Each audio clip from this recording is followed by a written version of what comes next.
So ఇక్కడ వచ్చి speech ఇచ్చారు, చాలా బాగా చెప్పారు. అందరూ కూడా ప్రయత్నించారు బాగా చెప్పడానికి. అందరూ దాదాపు ఎవరైతే చెప్పారో అక్కడ.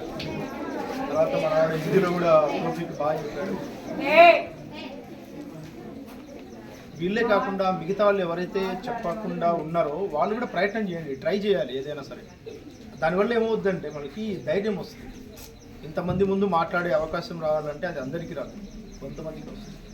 అది ఆ ధైర్యం రావడానికి మనం హై స్కూల్ స్థాయిలోనే ప్రతిదీ నేర్చుకోవాలి.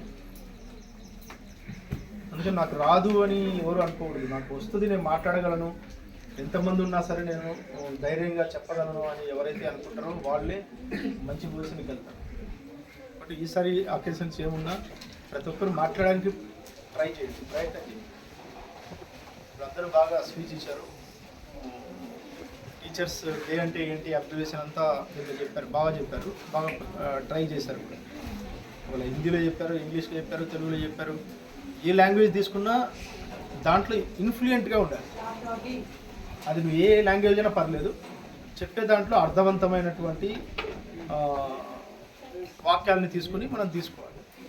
అంటే 5 lines 6 lines అయినా పర్లేదు, మంచివి మనం ఫార్మేషన్ చేసుకుని వాటిని నేర్చుకుని వచ్చి చెప్పడానికి ప్రయత్నం చేయాలి ప్రతిసారి.